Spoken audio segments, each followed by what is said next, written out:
Standing on the veranda of the seaside villa, I gripped my phone tightly. The screen flashed with the words "Dad." Anger swirled deep within my chest. "You went ahead and did whatever you wanted, didn't you?"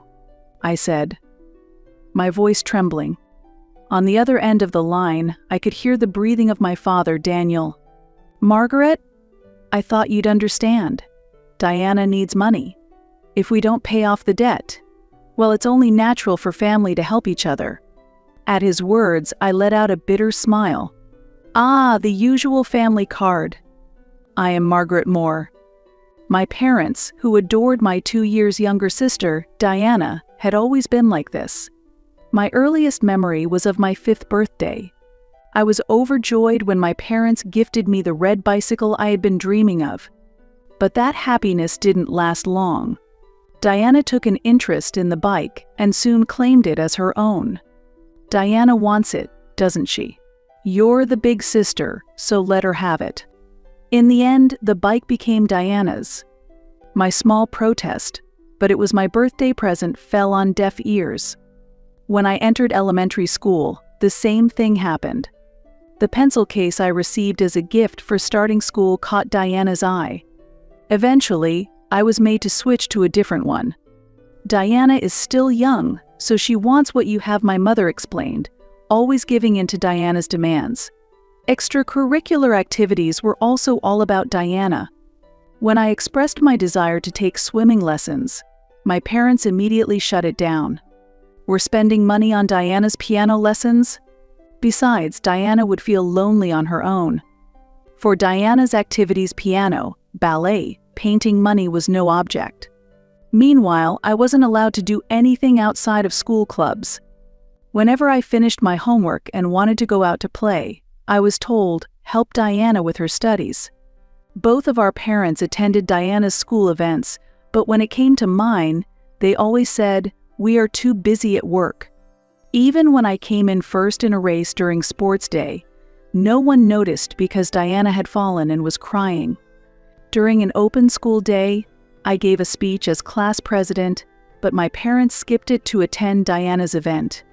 When I was elected as a class representative in 6th grade, I didn't even bother telling my parents. I knew the conversation would just circle back to Diana. What stands out most in my memory was my 3rd year of high school. I worked tirelessly to get accepted into my first-choice university. But my parents' reaction was cold. "Oh, that's nice," my mother said indifferently. "I'm more interested in Diana's mock test results." That evening at dinner, my mother made all of Diana's favorite dishes.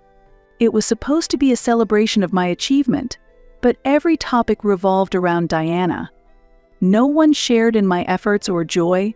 For Christmas, Diana always received expensive gifts, while I got practical items like stationery or clothes. Even the travel expenses for my club competitions were denied because the money was needed for Diana's piano lessons. Diana is sensitive. Diana is delicate.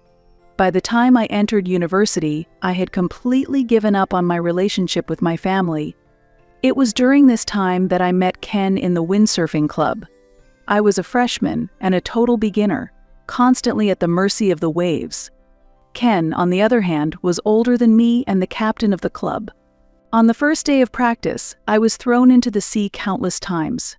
I swallowed salt water, and my eyes stung unbearably. Just as I was about to give up, Ken extended his hand to me. "Everyone starts like this," he said. I fell all day long when I was a freshman too. I cannot describe how much those words saved me. Up until then, I had rarely experienced kindness in the face of failure. One particularly memorable moment happened on the final day of our training camp. At dusk, I was alone, battling the waves. I hadn't managed to stand up even once that day, and this was my last chance. "Margaret, the wind is shifting," Ken shouted from the shore. The moment I heard his voice, everything suddenly became clear. The direction of the wind, the movement of the waves, the feel of the board. Before I knew it, I was standing on the waves. I did it. My teammates cheered. But the only thing I saw was Ken's beaming smile. "Don't tense up on the board," Ken gently advised me. "Feel the waves and move with them." For some reason, those words deeply resonated with me. No one had ever treated me with such care before. My parents always focused on Diana and showed little interest in my efforts or achievements. "Margaret, you've got talent," Ken told me. "Your intuition for reading waves is amazing." It wasn't just his technical guidance that drew me in. It was also his kindness and the occasional mischievous expressions he wore. A few months later, we started dating. When I graduated from university, we decided to turn our passion for marine sports into a business and started an import company. The people around us were against it. My parents, in particular, strongly opposed the idea. We worked tirelessly to raise the startup capital. I juggled 3 part-time jobs, while Ken borrowed money from his family. Our first office was a small apartment 30 minutes on foot from the nearest station. All the furniture, desks, cabinets was second-hand. "This is our starting line," Ken said with a laugh. And I laughed with him. Finding business partners was far more challenging than we had imagined. "You're too young. You have no track record." We were rejected time and time again. But we refused to give up. We attended marine sports tournaments, built relationships with athletes, and gradually earned their trust. Our turning point came when we met a small manufacturer in Australia. They had also just started their business and were looking to expand into the US market. Perhaps our passion resonated with them, and we managed to secure an exclusive distributor contract. The night we signed that contract, we celebrated in our office with a cheap bottle of sparkling wine. While snacking on canned appetizers, we talked about our future. Looking back now, that might have been the true beginning of our journey. "How do you plan to survive with such an unstable business?" my father asked. "Diana is struggling. So you need to help the family," my mother said, her mind still entirely consumed by Diana. My younger sister, Diana, had dropped out of university, hopped from one part-time job to another, and spent her days aimlessly having fun. Every time she racked up debts, my parents stepped in to clean up after her. They always defended her, calling her a poor child. In contrast, they placed strict demands on me. But Ken was different. He believed in my dreams and was ready to walk the path with me. "If it's us, we can make it happen," he said.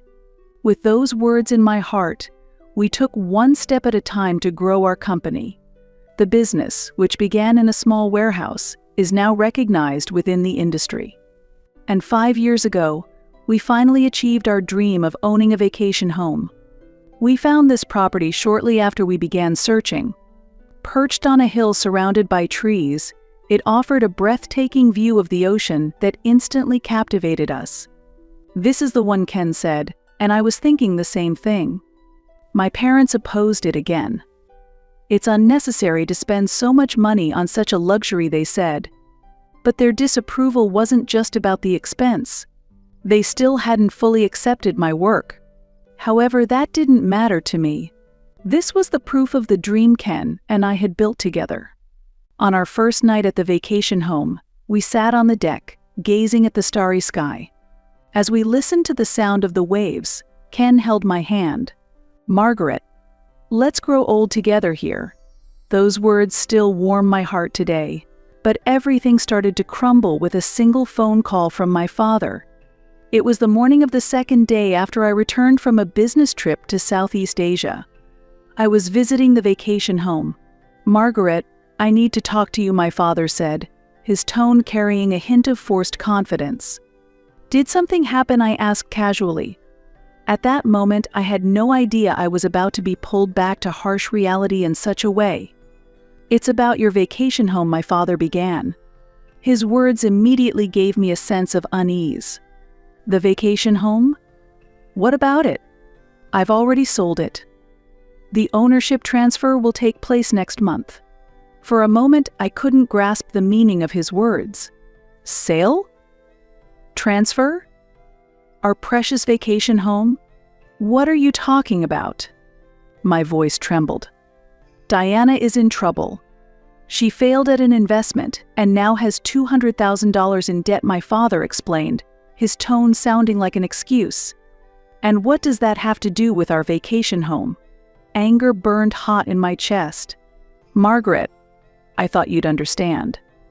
Diana needs money. If we don't help the collectors, you went ahead and did whatever you wanted, didn't you? I said in an icy voice. My grip on the balcony railing tightened. You barely even used the vacation home, my father said, his tone growing more forceful. Diana's life is at stake. Is a vacation home you rarely use more important than your sister's life? That's Diana's problem, I replied, struggling to keep my trembling voice steady. To sell the vacation home without our consent. How did you even manage to proceed with the sale? I sensed a moment of hesitation in my father's response. I had your signatures, and the documents were already prepared. You forged them. My heart pounded as the gravity of my parents' actions began to sink in. Margaret, listen to me. Diana isn't at fault. She was just tricked. No, this is a crime. An unauthorized sale is fraud. My voice was cold. I'm contacting the police. I heard my father gasp on the other end of the line. The police? Don't be ridiculous. How can you bring a family matter outside? No, this isn't just a family matter. It's a crime, I said firmly, gripping the railing tighter. Dad, Mom, it's time you stopped cleaning up Diana's messes. Before me stretched the vacation home that Ken and I had worked so hard to save for over the years. It was the place where we dreamed, windsurfed, and gazed at the stars while sharing our hopes for the future. Margaret, we're family, aren't we? Helping each other is what family does, my father pleaded, his voice shifting to a tone of desperation. Yes, we're family, I said, letting out a deep sigh. And that's why I have to report you and Mom for fraud. As I ended the call, only the sound of the waves remained in the air. The salty breeze cooled my flushed cheeks. I couldn't believe my parents had sunk this low. Their twisted devotion to Diana had finally crossed an unforgivable line. Perhaps, in part, I was to blame for not stopping them sooner. But enough was enough. I slipped my phone into my pocket and returned inside the vacation home. An hour later, my phone rang again. This time, it was Ken. Margaret, are you okay? Hearing his voice, I felt a little calmer. Yes, I just finished talking to my father. I got a call from the potential buyer, Ken said, his voice steady. It turns out they're one of my younger friends from university. When I explained the situation, they understood immediately. The sale has been called off. I let out a deep sigh of relief. At least that was one problem solved. Thank you, Ken. I also heard from the police. They found the forged documents your parents used. His words made my chest tighten. How far are you willing to fall, Dad and Mom? Ken arrived at the vacation home later that evening. Even in the middle of his workday, he had come to check on me out of concern. Are you okay? He asked, his gentle voice bringing me a much-needed sense of comfort. Ken gently embraced me. Within his arms, the tears I had been holding back finally spilled over. Why? Why would they do this? Do they think they can do anything as long as it's for Diana? Margaret. Ken stroked my hair as he spoke softly. You've done nothing wrong. In fact, I'm proud of you for standing your ground. Those words soaked into my heart. The following day, the police launched a full-scale investigation. My parents were subjected to questioning on charges of attempted fraud. My mother called me repeatedly, but I didn't answer. A week has passed since then. On the deck of the vacation home, we watched the sunset over the ocean. The sound of waves crashing against the shore quietly soothed my heart. I remember Ken said quietly, "The day we found this place." I remembered too. The day we toured the property, we decided on the spot. Though the house was old, fixing it up became part of our memories. We repainted the railings, replaced the floorboards, and renovated the kitchen. Every bit of work was done by the two of us. Sometimes we argued, But even those moments now feel nostalgic, Margaret Ken said, holding my hand. We're in this together. Whatever challenges come our way, we'll face them as a team. I nodded. My relationship with my parents may never return to what it once was. But that's okay. This is our life, our choices. And this seaside vacation home is the proof of our love. Meanwhile, the police investigation progressed steadily. As it unfolded, more details about my parents' actions came to light. They had known from the beginning that the property was jointly owned by Ken and me, yet they proceeded with the sale anyway. The forgery of documents was carefully planned. It was revealed that during their explanation to the prospective buyer, they provided false information. They had been preparing for this for 3 months. First, they forged my signature. Then, they skillfully imitated Ken's signature to falsify the agreement of sale. To the real estate agent, they lied, saying, "Our daughter and her partner are being relocated overseas and can no longer manage the property." The most shocking revelation was that my mother had spread rumors in the neighborhood. She claimed, "Margaret and her husband racked up debts and are forcing us to clean up after them." She was willing to tarnish her own daughter's reputation just to protect Diana.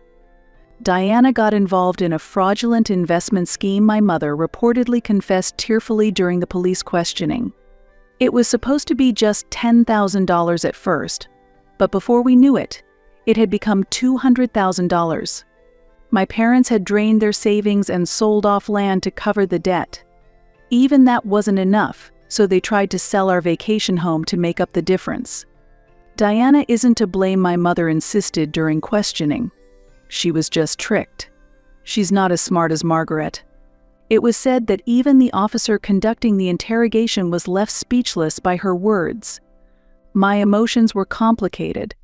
I could hardly believe my own parents had resorted to such actions. Then one day, Diana contacted me. "How could you do this, sis? Turning our parents over to the police is cruel." Her victim mentality was as present as ever. I responded calmly. "Diana, do you realize they tried to sell the vacation home Ken and I cherished just to cover your debt? That's a crime. But we're family, aren't we? I'm really struggling here. It's time you started taking responsibility for your actions. I'm done cleaning up after you." After hanging up, an overwhelming fatigue washed over me. Since childhood, Diana had been coddled by our parents. While I studied diligently and worked hard at my job, Diana lived recklessly, relying on our parents to bail her out every time she failed. I'd lost count of how many times Diana had racked up debt. It started with a student loan during her first year of college. Initially, it was a small amount, $3,000 from a consumer finance company. Her reason? To go shopping for luxury brands with friends? Instead of scolding her, my parents excused her behavior, saying, "She's just a young girl, it can't be helped," and paid off the debt immediately. 2 months later, we discovered she had misused her tuition money. It had been spent on trips with friends and new clothes. My father dipped into his savings to cover the $30,000 shortfall. Diana lacks life experience, they said. It's natural she doesn't understand the value of money. Rather than reprimand her, my parents defended her with excuses. In her 3rd year, Diana abruptly announced she was dropping out of college. Her reason? "I can't keep up with the classes." Shortly after, she began working part-time at a restaurant. There, she started dating a customer. Eventually, he introduced her to an investment scheme, and she lost $38,000. "You wouldn't understand, Margaret." "Because you're so smart," Diana said, glaring at me as if I were the problem. "He's the only one I have." My parents begged her to break up with him and managed to persuade her, but once again, they paid off her debt. Their retirement savings were nearly depleted. And now, this. Duped by another fraudulent investment scheme, Diana had accrued $200,000 in debt. This time, my parents had no means left to cover it. So they turned to selling our vacation home. They spoiled her too much, I had always pointed out. But my mother would shake her head. Diana is a fragile girl. We have to protect her. My parents' excessive devotion to Diana was destroying her. She lacked any sense of personal responsibility, repeating the same mistakes while insisting, "I'm the victim." When I decided to start my own business, my parents vehemently opposed it. "You should just join a stable company," they said. "You need to be responsible for Diana too." But I had already escaped from that curse. With Ken as my partner and supporter, I had begun to walk my own path. And yet my parents tried to take away the place that meant so much to us in the end. The total debt, as far as I knew, exceeded $400,000. Every time, my parents defended Diana as the poor girl and continued to clean up her messes. "Diana isn't at fault. Society is just too harsh. You're lucky, Margaret, so you should help." Those words now echoed with bitter irony. In the end, my parents ruined Diana's life by spoiling her. And now, they were trying to destroy ours as well. "Maybe they never really accepted what we do for a living," Ken said seriously. He was right. Their attempt to sell the vacation home was just an extension of their lack of understanding. Perhaps that's why they were able to decide so easily to get rid of something we cherished. "But that's their problem," I said firmly. "Our bond is something no one can break." Ken smiled gently. That smile always gave me strength. We had our own path. The memories etched into this vacation home were proof of that. As autumn deepened, the sea grew rougher little by little. We sat close together on the deck, watching the sunset over the ocean. My relationship with my parents and Diana would likely never return to what it once was.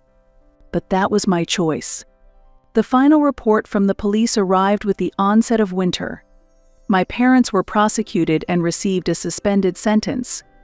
I discarded their apology letters without reading them. Sometimes, forgiving only enables the repetition of wrongdoing. That was a lesson I had learned. A year has passed since then. According to a neighbor who spoke to my mother's friend, my parents are still struggling to repay their debts. After the fraudulent sale of the vacation home was exposed, my father had to resign from his job. My mother now juggles 3 part-time jobs. Early mornings at a warehouse, packing at a food factory during the day, and working the register at a 24-hour supermarket at night. I heard the Moores are having a tough time. I overheard a housewife gossiping near the supermarket register where my mother worked. She has lost so much weight. Their family home has already been sold, and my parents and Diana now live in a cheap apartment on the outskirts of town. Their retirement savings and all their funds were depleted, and they took on more debt to pay off Diana's. "Margaret, can't you help your parents?" Relatives called me multiple times with the same question. And every time I gave the same answer. They'll have to solve their problems on their own. Diana hasn't changed. She met a man at a nightclub and is now considering another investment scheme. This time, it's foolproof. I'm definitely going to make money. When my parents tried to stop her, Diana lashed out. "I'm struggling, and you're acting like Margaret's so cold-hearted. Just help me." But my parents no longer had the means to support Diana. They were barely managing to keep up with monthly repayments. My father had taken on a night security job, working weekends without a break. My mother spent her days scouring supermarket sales for discounted items. "She can't afford to be picky," neighbors would say, though she was once seen crying alone on the roadside late at night. Diana, angry at being abandoned by my parents, directed all her fury toward me. "This is all your fault, sis. Reporting them to the police ruined everything. We could have solved it all just by selling that stupid vacation home." One day, I ran into my mother at the supermarket. She was unrecognizable, her hair now white, her back hunched. When our eyes met, she hurried away, avoiding me. Her shopping basket was filled with soon-to-expire, discounted food items. My father, meanwhile, reportedly collapsed during his late-night security shift. The diagnosis was overwork.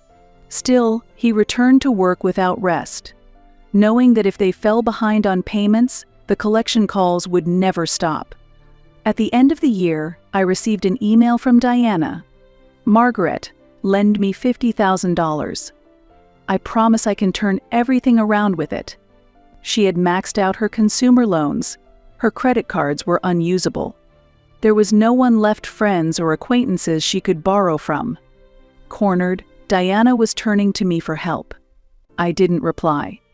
Instead, I sent my parents information on counseling and debt relief services. That was the most I could do for them now. Why didn't we realize what was happening before it got this bad? The words of my mother's friend lingered painfully in my heart.